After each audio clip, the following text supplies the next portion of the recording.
Ich bin so froh, dass wir den Motor auseinandergenommen haben. Wir essen gerade unser Frühstück im Auto. Zwischendurch frage ich mich dann natürlich schon immer, habe ich die richtige Entscheidung getroffen? Das hat uns so richtig an unsere Grenzen gebracht.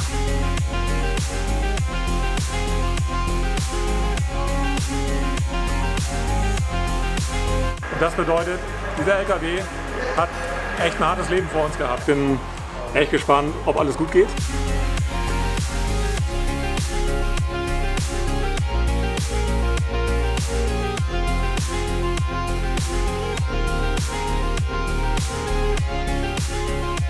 Das wollen wir so nicht nochmal erleben. Denn nur so ist das wirklich alles durchzuhalten und zu schaffen. Nee, ich will nicht mehr.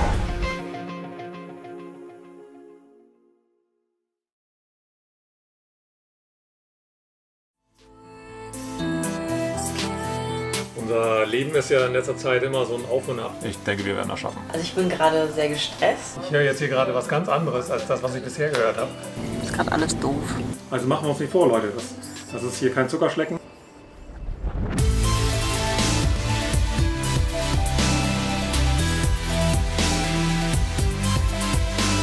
Es ist halt nicht überall schön. Da muss ich höllisch aufpassen und das wird ein ziemlicher Ritt. Inshallah, so Gott halt will.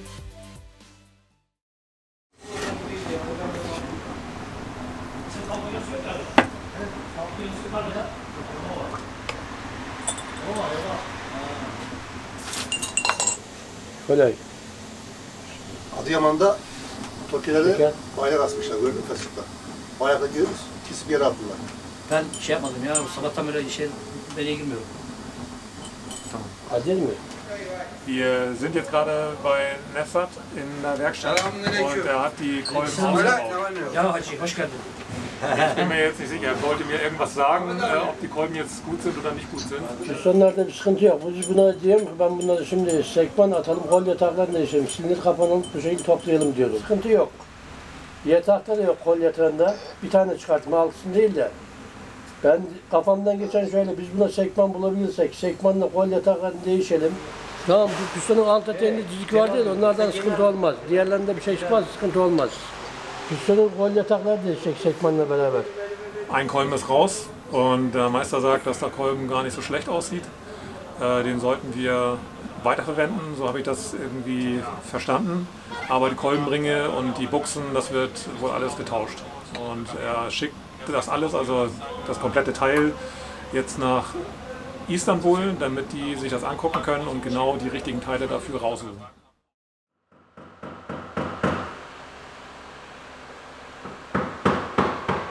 Also das ist jetzt unser größtes Problem, ne? Der Zylinderkopf. Genau, eigentlich sieht er gar nicht so schlecht aus, hätte er nur nicht diese Risse direkt an diesen Ventilübergängen. Wir wissen jetzt nicht genau, wie tief die sind, aber das wollen wir nicht riskieren. Der Meister sagt, dass das passieren kann, dass die Ventilringe, also da wo die drinnen sitzen, diese Ventile, da sind nochmal Ringe drunter, dass die sich lösen können. Und wenn das der Fall ist, dann haben wir einen richtigen Motorschaden. Also wir haben jetzt zwischen Genau, überall haben wir einen Riss. Da ist ein Riss, da ist ein Riss, hier ist ein Riss. Wir haben alle Risse. Ich habe den Meister noch nicht gefragt, woher das kommt. Ich würde jetzt mal vermuten, irgendwie Hitze. Ich werde ihm das noch mal fragen. Also viele von euch, die uns ja schon länger begleiten, die wissen, dass wir schon mal eine Reparatur am Motor vorgenommen hatten. Und zwar ging es dabei um dieses Zahnrad. Das ist so ein Zahnrad, das letztendlich dafür sorgt, dass die Ventile und die Kolben, dass das synchronisiert wird, ne, untereinander. Das verbindet das sozusagen. Und da hatten wir damals das Problem, dass wir diese Buchse hier drin ausgetauscht haben. Und jetzt guckt euch mal an, wie die neue Buchse aussieht. Vielleicht war das schon der Grund für die Geräusche, die wir hatten. Aber um sicher zu gehen,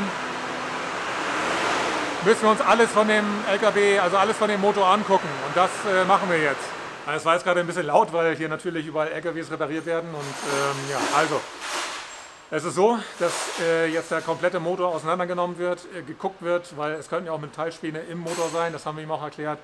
Der wird jetzt komplett rausgenommen und wird entsprechend überprüft. Also die Nockenwelle, die Kurbelwelle, das wird alles überprüft und dann entsprechend von jedem Teil ein Probestück nach Istanbul mitgenommen, damit wir dort die richtigen Teile finden. Ich habe zwar im Vorfeld alle Teilenummern rausgesucht und habe halt auch einen Teilelieferanten gefunden, aber der Meister sagt, er möchte lieber auf Nummer sicher gehen, weil halt auch bei den Teilelieferanten könnten ja irgendwie Verwechslungen vorliegen zwischen Teilenummer und dem richtigen Teil, weil das halt Dritthersteller sind. Muss natürlich nicht, ist jetzt seine Erfahrung, machen wir jetzt so. Ne? Der Preis, den wir dafür kriegen jetzt von seinen Teilelieferanten, ist jetzt ähnlich wie das, was ich rausgesucht habe und das ist fair.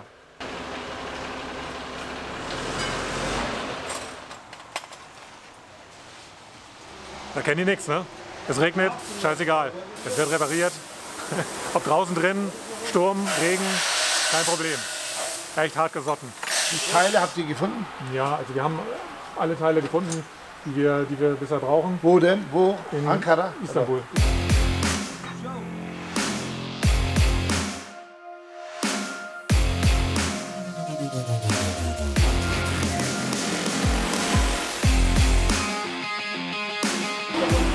Eieieiei. Das ist, zwischendurch frage ich mich dann natürlich schon immer, habe ich die richtige Entscheidung getroffen?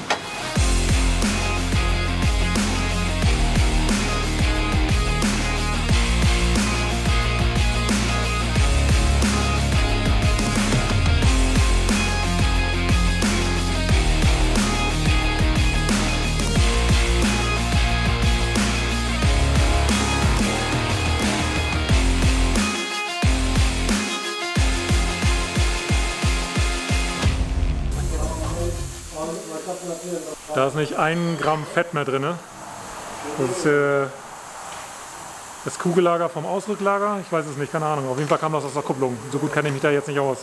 Aber es ist kein bisschen Fett mehr drin und das ist nicht gut. Da dreht sich nicht mehr viel. Ich habe jetzt vorhin gezweifelt, ob es die richtige Idee war, den Motor rauszunehmen, aber jetzt bin ich mir sicher, das hätten wir nie gefunden. Hätten wir es nicht gemacht. Also nicht so schnell zumindest. Bleibt beim nächsten Kupplungswechsel, aber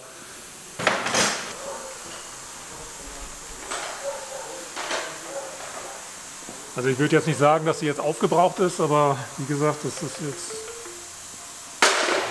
die hat sicherlich auch noch viel, viel länger gehalten. Aber ich glaube, wenn, dann machen wir hier Tabula Rasa und gleich alles neu.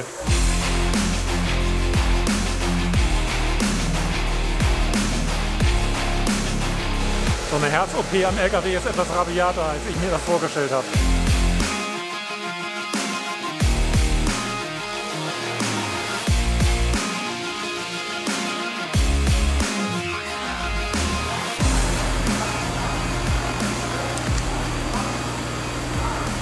Das ist Schlamm.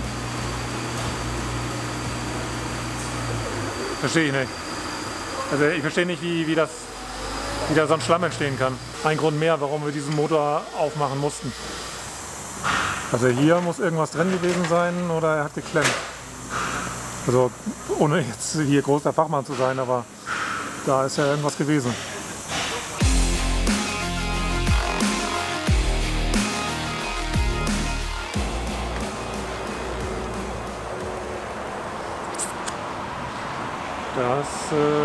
Da war irgendwas dazwischen.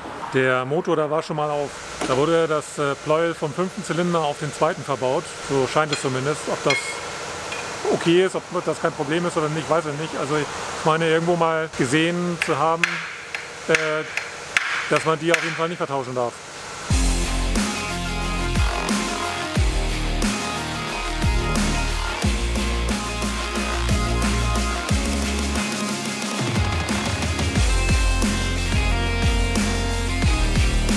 Ich bin so froh, dass wir den Motor auseinandergenommen haben.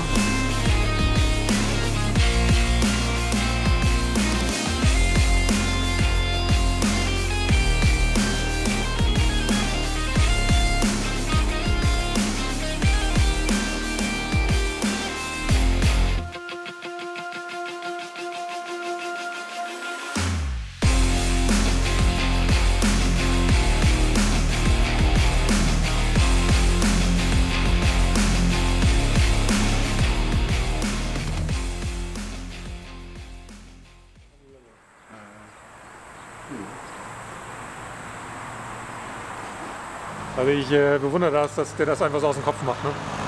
Er hat sicherlich sein eigenes Vorgehen mein eigenes System irgendwie.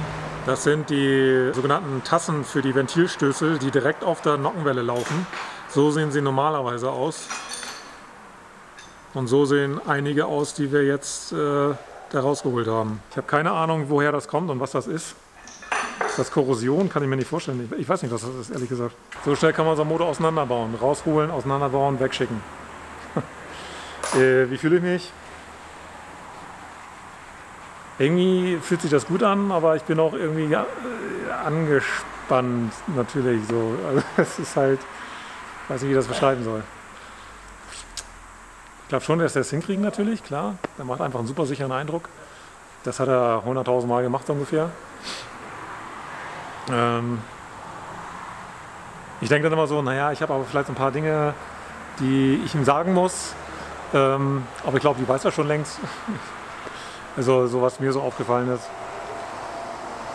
Ja, Einfach mal loslassen. genau, es Einfach fällt, mal loslassen. fällt schwer loszulassen, ja.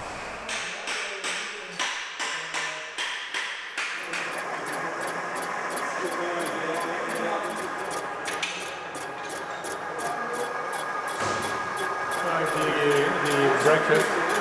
I saw that. I just walked in and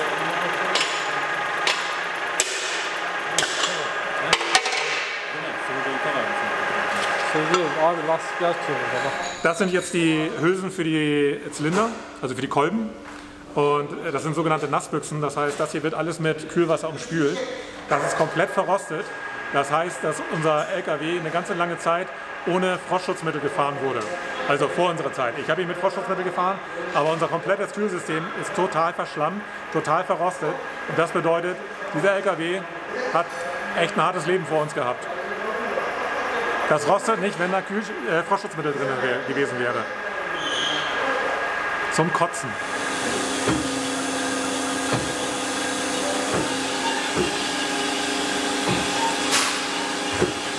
Also so wird der Kreuzschliff reingeschliffen, das nennt man Hohnen. Und von dem Kreuzschliff ist hier in unseren Hülsen nichts mehr zu sehen. Das kann ich euch jetzt nicht zeigen, weil das ist zu dunkel, aber bei uns kann man nichts mehr vom Kreuzschliff sehen.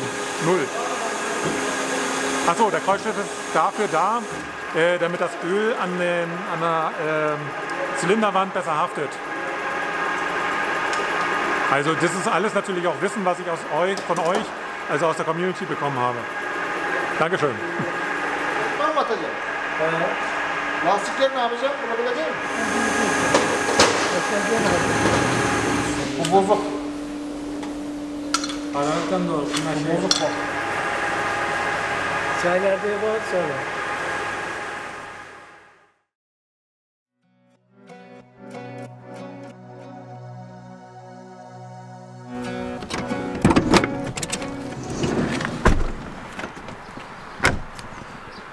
Nessat, der Meister, hat uns jetzt mitgenommen zu einem Teehaus, das es schon sehr, sehr lange gibt. Er hat mir auch erzählt, aus welchem Jahr, ich weiß es aber nicht genau. Es ist auf jeden Fall steht bestimmt schon 50 Jahre hier. Und hier wird der Tee ganz besonders gemacht. Auf einem Holzofen und auf eine ganz bestimmte, besondere Art und Weise. Das soll der beste Tee sein.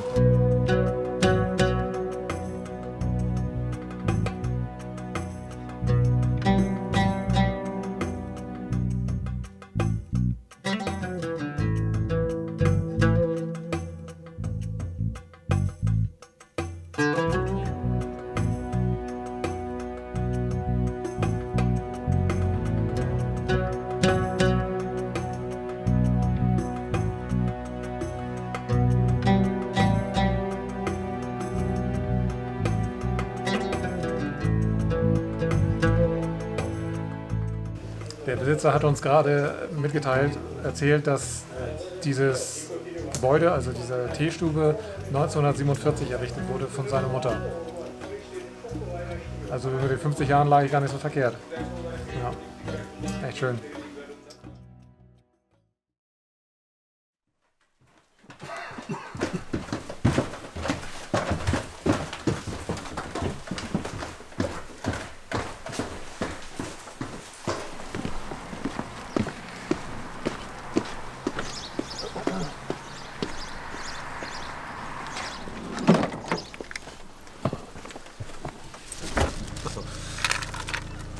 Dann. Auf geht's.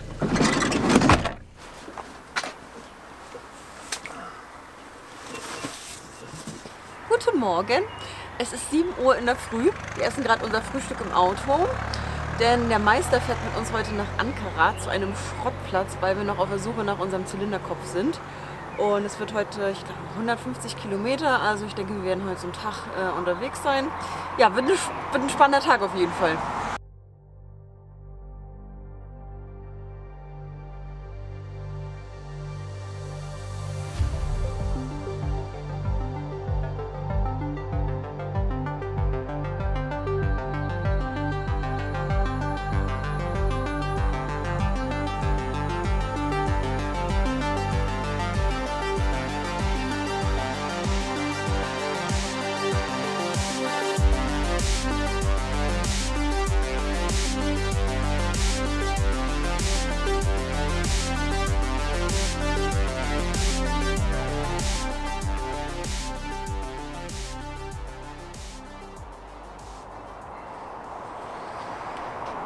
Das reinste Eldorado hier.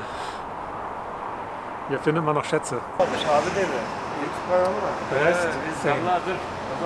Okay. Cylinder head same.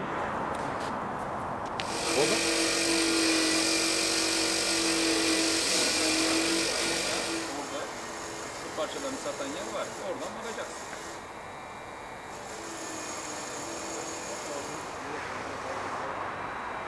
Alman nasıl ki onun?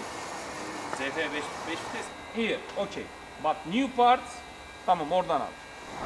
Tamam, yes. İşte orada. Şu alabilir miyim? Şu.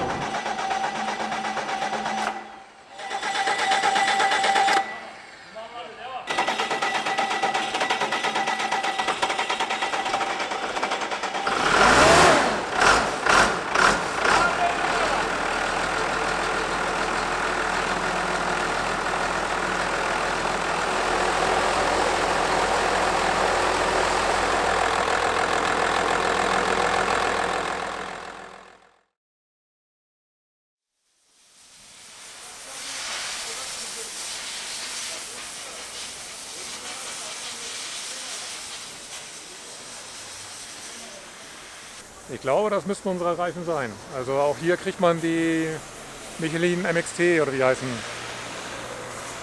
MXT? Naja, also die wir auch drauf haben. Muss ich nochmal genau gucken. Wir sind jetzt auf der Suche nach einem Renault-Teilehändler. Wir sind in Ankara in einer sehr bekannten Sanayi oder in einem Gebiet. Wie hieß das nochmal? Weißt du das noch? Austin, ja, Austin.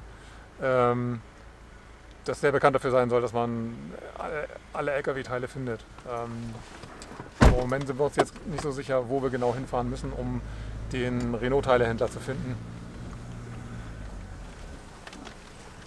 Mal sehen, wann wir ankommen. Bir tane otel kamyon hurdacı kim abla da? Bir tane arkada göçeroğlu var. Dön şöyle. Tamam. Üçüncü köşe başı. Şuradan da. Allah razı olsun. Buradan da ikinci sağa. İkinci sahil aynı aşağı Göçeroğlu. Kolay gelsin. Hayırlı günler olsun.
Also ein neueres Modell.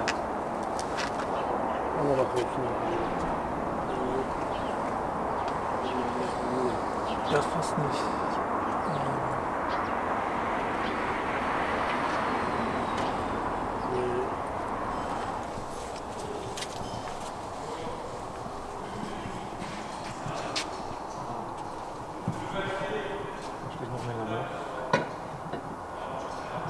Tansiyon bir şey olmaz ya. Daha sürdüm ben bunu zaten. Ama Araları sudan tansiyon. sürüyor mu? Sür. Onun dakika diyor göbeği diyor.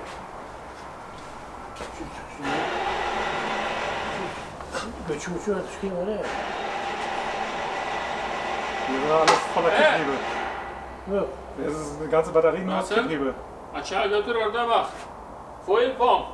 Aha. Same. Bunu al bak. No. Yes. Hacı. Okay. Yes. Bunu al bunu bir de öteye. Los. Wir haben ja gleich 2 Schwingungsdämpfer drin liegen.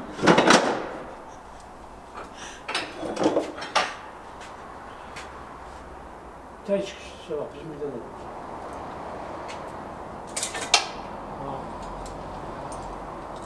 Dann kann man sich da aus einem irgendwie Ha buraya. Oh, one number. Güzel, o güzel. Es geht gleich in die Preisverhandlung und wir wurden zum Essen eingeladen und das ist super, super, super leckeres, typisch türkisches Essen. Und ich habe so ein bisschen das Gefühl, dass wir hier gerade bestochen werden. Das ist ein Scherz. Es ist einfach die Gastfreundschaft. Aber es ist mega lecker. Mega. Also Hammer. Es reicht nicht aus, in die Türkei zu fahren und einen Döner zu essen. Es gibt dort richtige Küchen. Die haben nochmal so einen bestimmten Namen. Erinnerst du dich? Blenden wir ein. Blenden wir ein. Einfach da mal reingehen. Es ist wie so ein Buffet. Und da kann man sich dann verschiedene Gerichte aussuchen mit Reis. Allein der Reis ist schon ein Gedicht. Also wir haben uns jetzt geeinigt. 880 € für den Zylinderkopf, die Nockenwelle, für ein Zahnrad und für eine Wasserpumpe. Sowie dann nochmal für die Dieselleitung, also die Druckleitung von der Einspritzpumpe zu den Düsen. 880 €. Und das sind 880 €.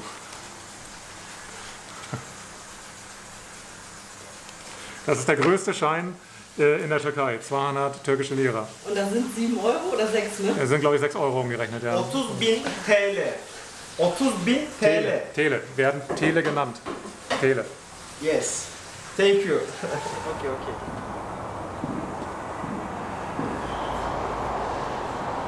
Thank you. Und wollen auch in die Türkei fahren.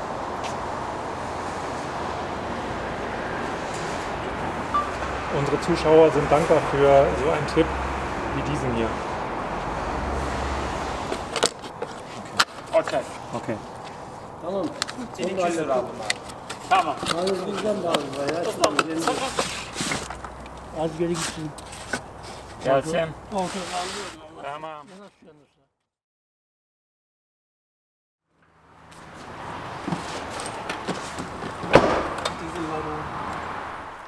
Irgendwie fasziniert mich das. Schon interessant, wenn man so einen Motor mal so komplett zerlegt sieht. Irgendwie finde ich schon spannend.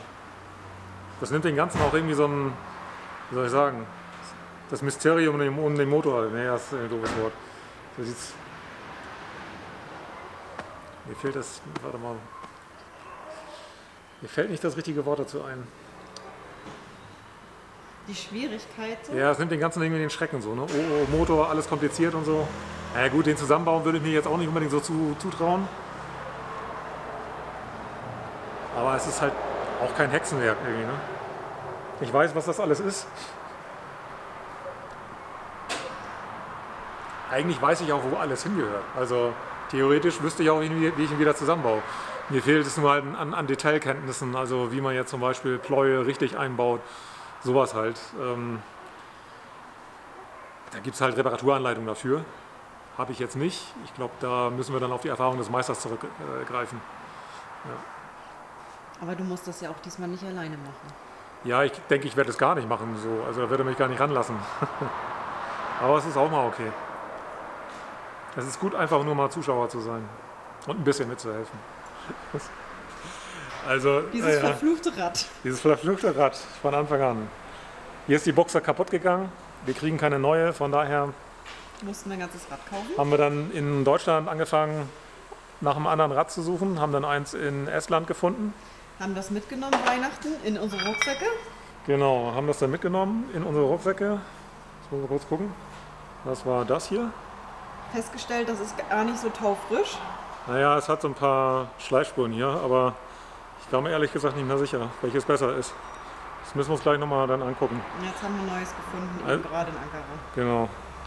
Also, es kommt ja auch so ein bisschen auf die Zahnflanken an. Mal sehen.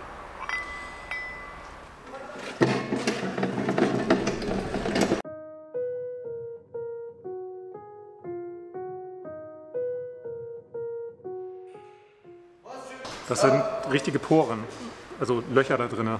Also in der Wand kann man das noch nicht sehen, man sieht so ein bisschen was. Ich weiß nicht, wie sowas zustande gekommen ist, ich habe noch nicht nachgefragt. Ich könnte mir vorstellen, dass es durch Hitze oder was, aber das hier, das hätte nicht mehr lange mitgemacht. Also ich entdecke immer wieder was Neues, was hier einfach mir sagt, es war eine richtig gute Idee, den Motor auseinanderzubauen und zu gucken, was da los ist. Hammer. Wahnsinn. Und trotzdem ist er noch gelaufen, ne? Und hat Leistung gehabt und naja, hat so ein bisschen Geräusche gemacht, ne? Ein bisschen Geräusche. Und dann findet man sowas hier.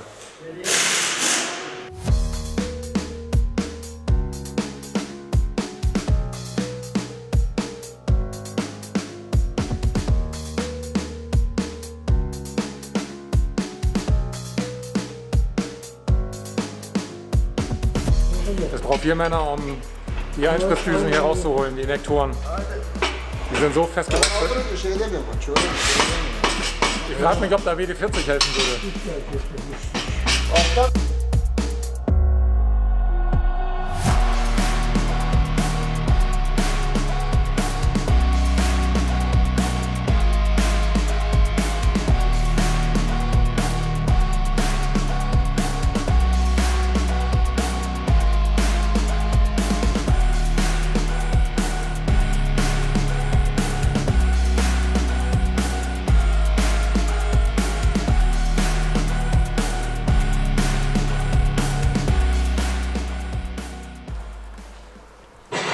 Ich denke mal, das, was da jetzt aufgesprüht wurde, ist, um Risse zu sehen.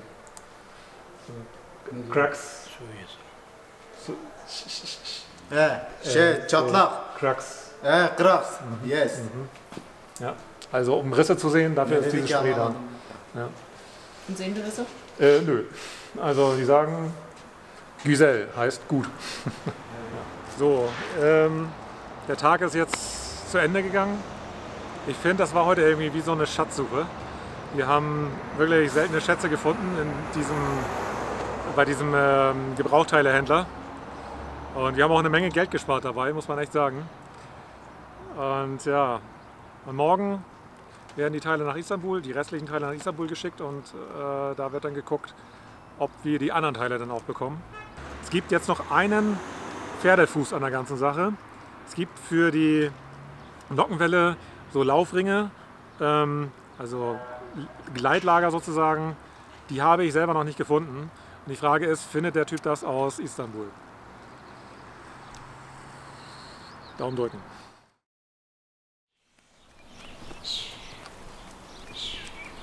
Ja, dann hortet er das halt.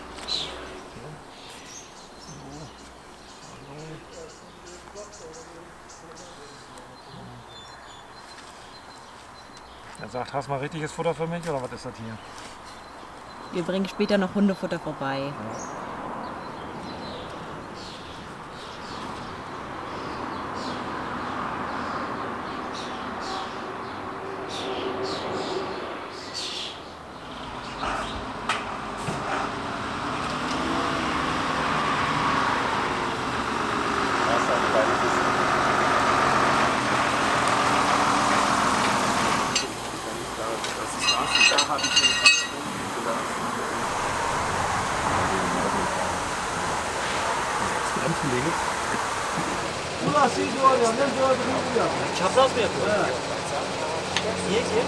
Wir haben gestern den Christoph, die Jill und den Charlie kennengelernt, hatten einen super, super netten Abend. Es ist immer wieder schön, auf Gleichgesinnte zu treffen. Die beiden, die sind in der Türkei unterwegs gewesen, die sind jetzt auf dem Rückweg nach Griechenland und bevor es für die weitergeht, liegt noch ein Reifenwechsel an und da haben wir natürlich unsere Werkstatt empfohlen und die Jungs, die sind hier ratzfatz dabei. Die ersten 2 sind schon einmal kreuz getauscht und die anderen, ja, es dauert irgendwie 10 Minuten und haltet euch fest, es kostet 400 türkische Lira. Unglaublich.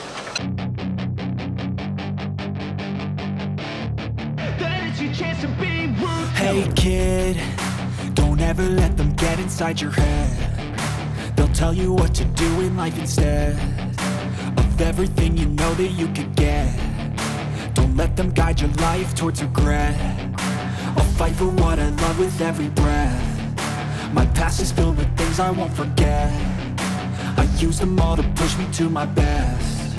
So treat the worst of times just like a test.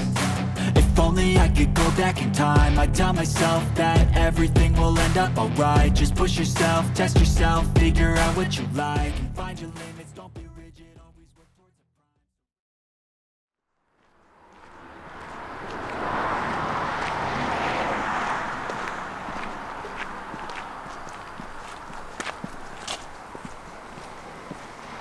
Der Motorinstandsetzer ist übrigens nur 2 Hallen weiter. Das ist gut.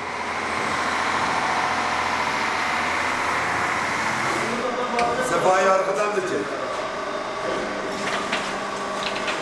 Sefa'yı arkadan da çek.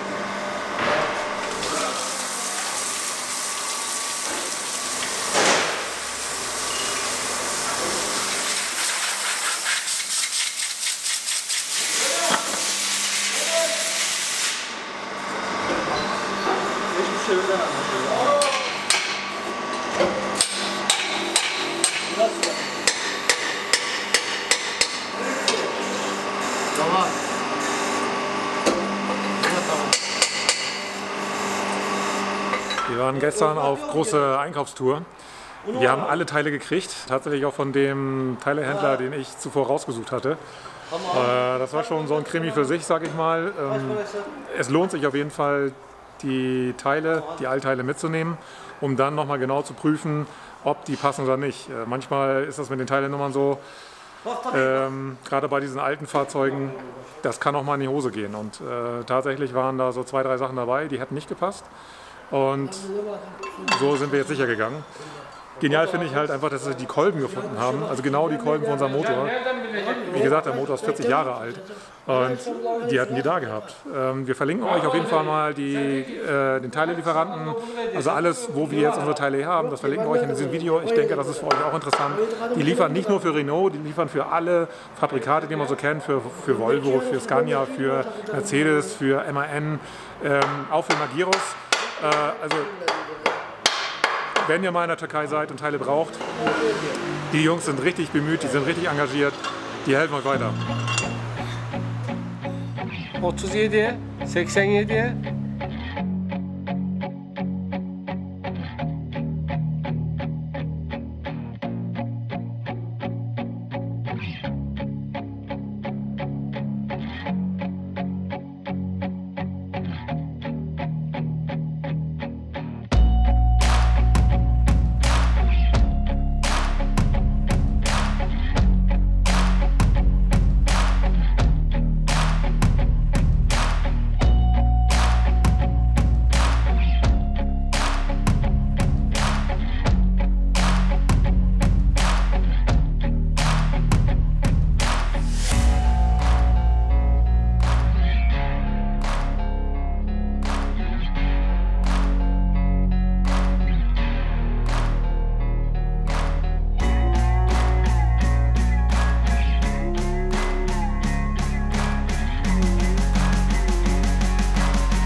wieder Zeit, dass ich das sage. Netz sagt ja gerade, ich bin auch ein Meister, aber ich weiß nicht, ob das wirklich zutrifft. Ja, der Motor wird langsam. Es macht wirklich Spaß zu sehen, wie er so nach und nach zusammengebaut wird. Vor allen Dingen so sauber war er noch nie. Also so habe ich ihn zumindest lange nicht gesehen. Quatsch, was rede ich da? Also ich habe ihn noch nie so sauber gesehen, das wollte ich sagen. Ja. Eigentlich müsste man dem was Gutes tun und den nochmal richtig schön lackieren danach. Mal sehen. Ja, und dann kommt ja der Moment, wo der angemacht wird. Und dann wird es spannend.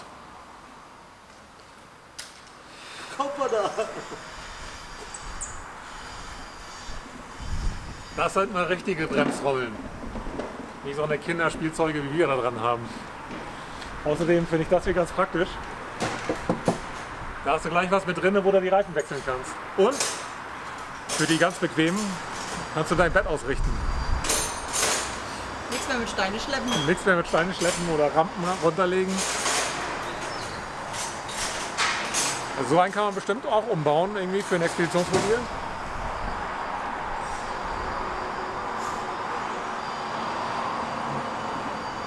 Hast du Bock? Nee. Hast du Bock umzubauen? Auf keinen Fall. Nee. Da kommt schon nächstes Jahr. 2025 Ja. bauen wir um. Ja. Nee. Ich will nicht mehr. Es kommt jetzt ein etwas längerer Monolog von mir, aber bleibt dran, weil es sind echt wichtige Informationen für euch. Also für alle, die jetzt auch unterwegs auf Reisen sind und dann auch mal ein Problem haben werden, weil jeder wird irgendwann mal Probleme haben mit seinem Fahrzeug und wie es dann gelöst wird und was man so zu erwarten hat. Und wir haben da jetzt so einige Erfahrungen gemacht. Wir hatten wenig Zeit gehabt, jetzt die letzten Tage uns darum jetzt zu kümmern. Es ging rein darum, die Kuh vom Eis zu kriegen und das Problem oder die Probleme, die wir haben, zu lösen. Und wir sind da auf einige Barrieren gestoßen und ich glaube, das solltet ihr wissen.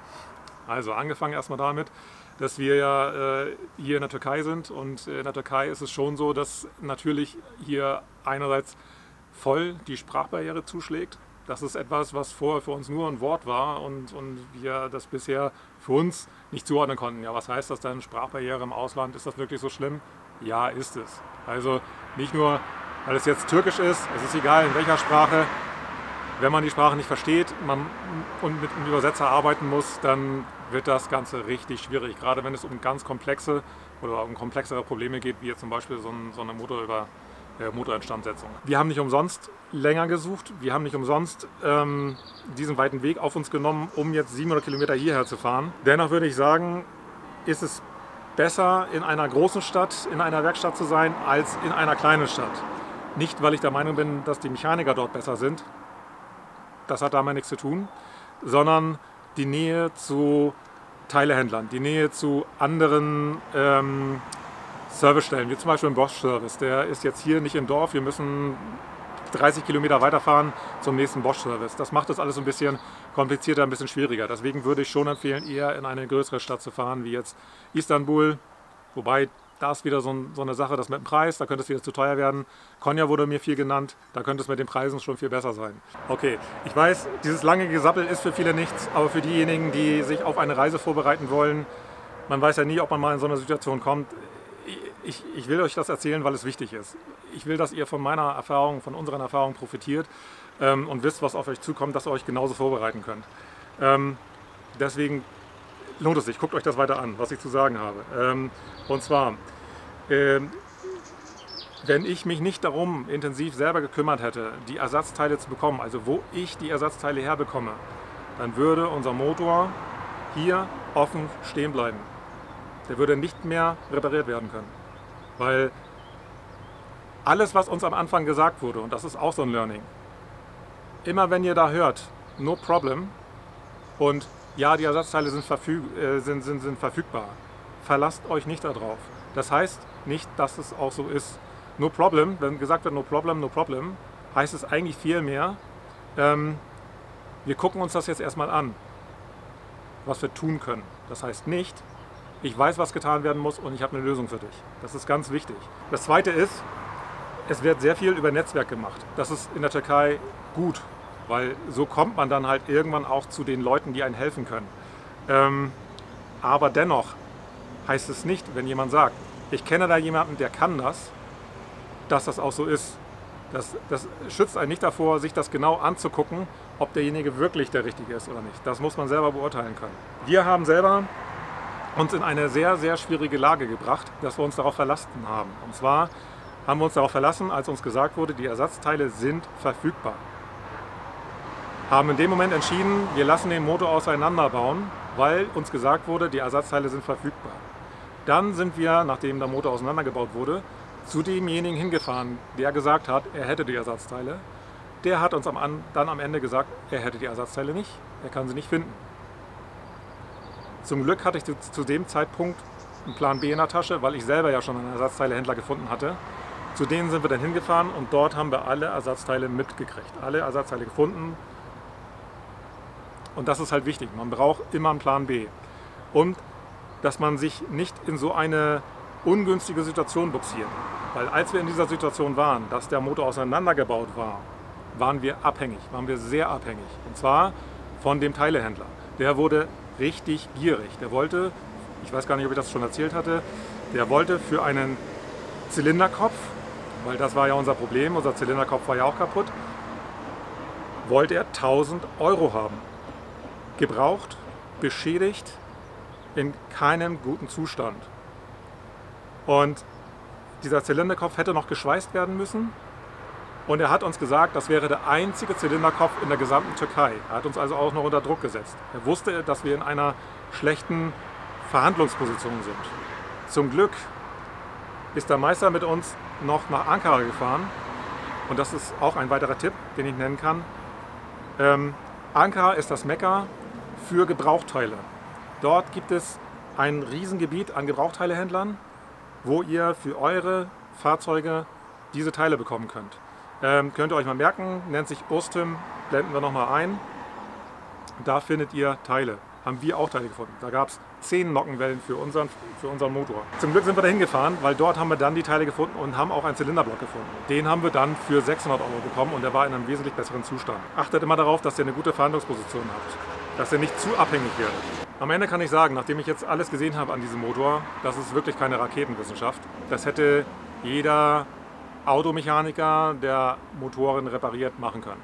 Da braucht man keinen Spezialisten für. Ich hätte jetzt gedacht, bei diesen ganzen Kurbelwellen, Pleuel, Lagergedöns, nenne ich es jetzt einfach mal so, dass man da ganz genau arbeiten muss. Ich hatte irgendwo mal gesehen, dass man dann mit so einem Papier arbeitet, dass man in die Lagerschalen reinlegen muss, das zusammenbauen muss und da gucken muss, wie weit dehnt sich das Papier aus, damit man das richtige Lüftspiel hat. Wurde hier alles nicht gemacht, muss anscheinend auch nicht gemacht werden, stand auch in der Dokumentation nicht drin. Also im Grunde genommen, das Ding hätte ich, wenn ich es vorher schon mal gemacht hätte, selber machen können. Natürlich braucht man trotzdem einen Motorinstandsetzer dafür, der einem die Teile dann überarbeitet. Ne? So. Ja, am Ende kann ich nur sagen, Yvonne und ich sind uns da einig, das wollen wir so nicht nochmal erleben, alles. Das hat uns so richtig an unsere Grenzen gebracht.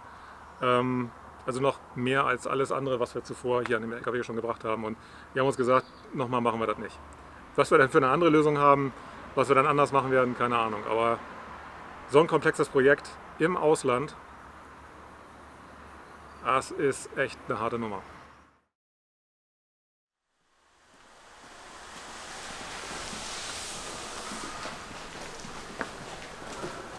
Ya bir motor yapamadım arkadaş ya.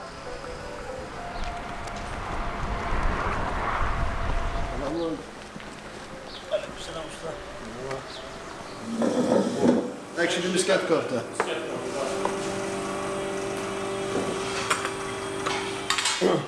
Buyur Hasan abi. Buyur. Wir sind jetzt fast fertig mit dem Motor und ich habe euch noch gar nicht gezeigt, dass wir eine komplett neue Kupplung eingebaut haben. Auch für richtig günstiges Geld, also für einen halben Preis wie jetzt in Deutschland. Naja, und da das sowieso schon auseinander war, kostet das ja von den Arbeitsstunden her nicht extra. Also ich bin richtig froh drüber, weil ich hatte auch so ein Pumpenrattern im Pedal, wenn ich die Kupplung getreten habe und das kam vom kaputten Ausrücklager. Ist ein türkisches Fabrikat, Dönmez heißt das. Super Qualität.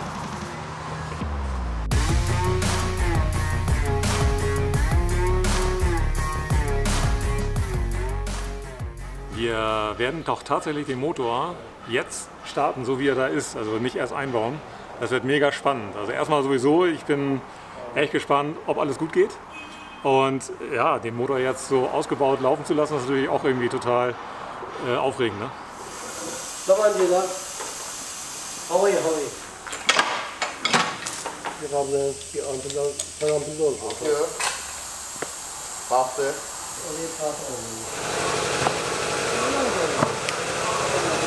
Abi bunu... Tamam. Ich bin richtig aufgeregt gerade. Also, Tamam. wir haben so eine Lampe irgendwie, irgendeine Birne angeschlossen, zusätzlich an den Öldrucksensor, damit Sie sehen können, ob der Öldrucksensor auslöst oder nicht, also dass wir genügend Öldruck haben. Schon interessant, also, wie Sie das hier machen. Ich glaube, das wird richtig laut werden hier.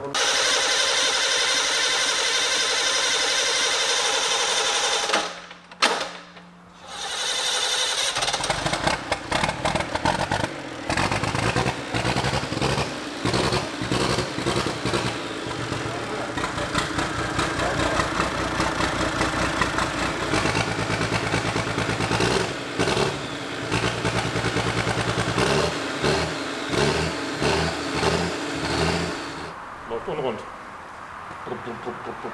Egzoz yok. Tamam. Yavaş yok. Egzoz Ses yok. onlar. Çıkarayım mı? Yok. O zaman şöyle yana koy ver.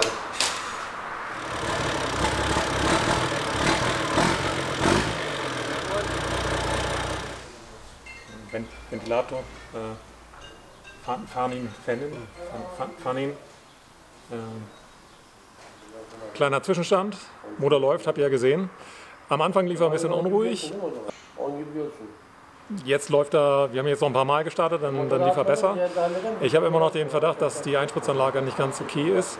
Aber ja gut, vielleicht ist es auch, naja, wir werden sehen. Auf jeden Fall, es sind einige Geräusche einfach nicht mehr da, also die ich vorher gehört habe. Da ist kein Rattern, da ist kein Klingeln, gar nichts. Also schon mal gut. Ich freue mich gerade. Es hat sich gelohnt. Fast glücklich. Also erst wenn natürlich dann eingebaut ist und Die ersten 1000 Kilometer geschafft sind. ja, da mache ich mir weniger Sorgen. Eigentlich eher so, wird das jetzt mit der Einspritzanlage, kriegen wir das hin. Also wir haben das Ganze ja nicht gemacht, damit wir dann weiter räuchern durch die Weltgeschichte fahren, sondern dass es halt besser ist. Ne? Ja. Aber Motor hört sich richtig gut an. Nach 3 Wochen Werkstatt wollte ich auch zu unserer aktuellen Wohnsituation mal was sagen. Nach der ersten Woche im Hotel haben wir das Zimmer noch einmal gewechselt, denn wir waren da direkt an der Rezeption und irgendwie hat das Hotelpersonal immer die nächsten Reisenden direkt neben unser Zimmer irgendwie eingecheckt und das war halt doch die erste Woche sehr, sehr laut und wir konnten sehr schlecht schlafen. Und da wir halt wirklich im Moment wirklich jede Minute Schlaf gut gebrauchen können, haben wir dann darum gebeten, ob wir nicht noch einmal das Zimmer wechseln können. Und das haben sie dann auch gemacht und hier ist es auch viel, sag ich mal, gemütlicher und wir fühlen uns hier auch viel, viel wohler und das haben wir auch tatsächlich, also das haben wir wirklich einfach auch gebraucht, denn es wird in der Werkstatt 7 Tage die Woche gearbeitet, also man kennt hier irgendwie kein Wochenende und man startet direkt morgens und die Tage sind dann bis 20 Uhr. Zwischendurch haben wir uns dann schon mal gesagt, naja, wollen wir nicht in den LKW ziehen und irgendwie Geld sparen und wer weiß, wie lange das noch alles dauert, aber wir haben uns ganz klar dafür entschieden, hier im Hotel zu bleiben, denn wir brauchen einfach diesen Rückzugsort. Es wäre ohne diesen sauberen Ort, diesen ruhigen Ort, den wir jetzt auch haben und in der Nacht, dass wir halt wirklich gut schlafen können und nicht direkt in der Hauptstraße da die LKWs donnern vorbei und man findet irgendwie halt keinen ruhigen Schlaf, das ist einfach so. Jeden Abend kommen wir hier an und sind komplett erledigt und freuen uns halt über eine heiße Dusche und dass wir ruhigen Schlaf haben und noch eine Serie ganz entspannt gucken können. Und nicht gleich morgens um 4 von den ersten vorbei donnernden LKWs geweckt werden. Ja, der Ort ist sehr klein und überschaubar, aber wir haben hier alles, was wir brauchen. Wir haben hier einen Bäcker, wir haben hier ein paar kleine Restaurants, wo man für günstig Geld essen kann. Mittlerweile sind wir auch schon bei allen bekannt. Wir sind halt die aus Alemannia, also aus Deutschland, die im Gohl-Park Hotel wohnen und deren Karawan in der Sanai steht, also deren Wohnmobil in der Werkstatt steht. Also wir sind hier schon Gesprächsthema, so klein ist also der Ort.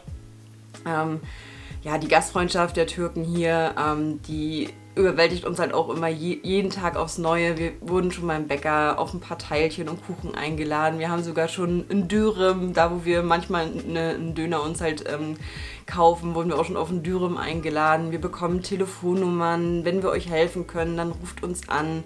Also wirklich, wir fühlen uns hier wirklich richtig, richtig wohl. Das macht die Sache etwas leichter für uns.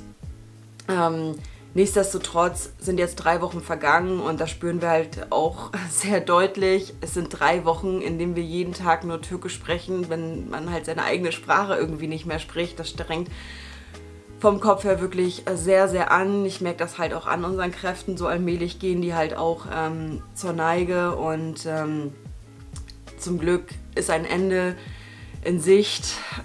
Es werden vermutlich am Ende dann 4 Wochen werden.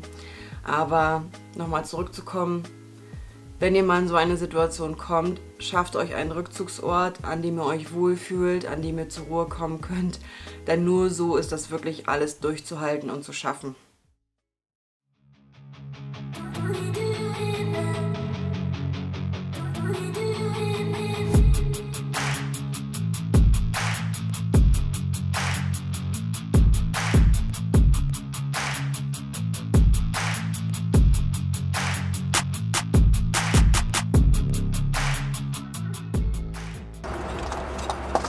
Genau, es wird jetzt eingebaut, aber solange der Motor noch nicht eingebaut ist, gucke ich mir nochmal den Rahmen hier an und den ganzen Dreck, der hier drin ist, weil die Chance kriege ich, glaube ich, so schnell nie wieder hier so drin zu stehen. Genau. Also, ja, Pumpe ist wieder eingebaut und ja, der richtige Test kann erst erfolgen, wenn eigentlich der Motor unter Last während der Fahrt betrieben wird.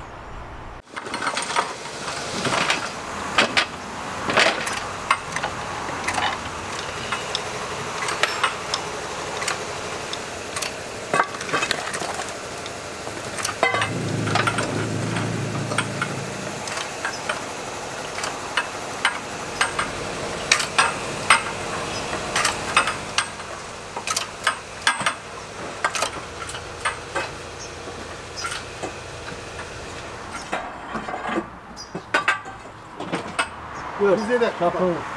Bize bak. Dur. Şimdi inebilir biraz daha. Bir dakika arkaya bakın.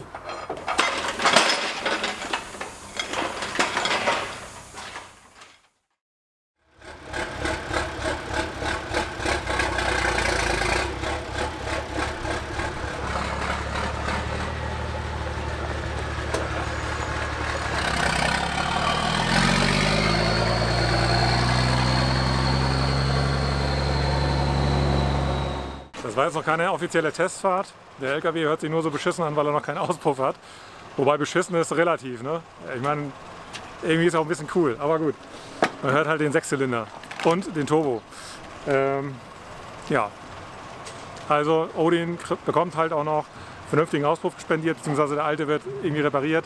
Unser Zwischenstück, was wir da immer hatten, das war immer irgendwie lose. Ich habe das mit Alufolie repariert, das hat mich nur noch genervt. Jetzt kriegt er ein vernünftiges Zwischenstück. Und, ach so, ich weiß gar nicht, wie viel war das? 2000. 2000 türkische Lira, also wirklich.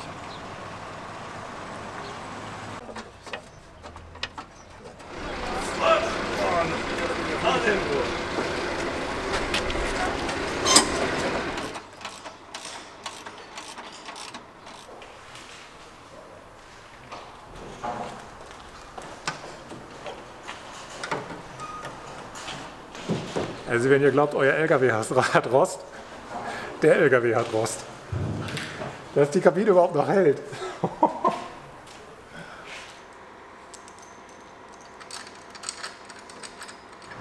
Şekil bu abi.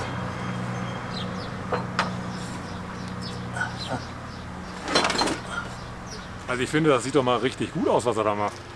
Selam. Das gefällt mir. Hadi güzel. So ihr Lieben, wir warten jetzt auf unseren neuen Auspuff und dann wird es eine ausführliche Testfahrt mit Odin geben. Das wird es aber erst im nächsten Video geben für euch. Dann werden wir euch auch einen Ausblick geben, wie es mit unserem abgelaufenen Türkei-Visum weitergeht und wie es vor allem mit unserer Reise dann weitergeht. Genau, und ein ausführliches Resümee über die Zeit, unsere Erfahrungen, was wir darüber gedacht haben, wie es uns so erging. Das werden wir auch nochmal im nächsten Video bringen. Und jetzt wollen wir uns einfach nur noch bei euch bedanken. Ihr habt das möglich gemacht, dass wir Odin reparieren konnten. Eure Unterstützung war so phänomenal. Darüber werden wir auf jeden Fall voller Transparenz alles zeigen, was hat das gekostet. Und ihr bekommt jede Zahl im nächsten Video geliefert von uns. Wir freuen uns auf euch.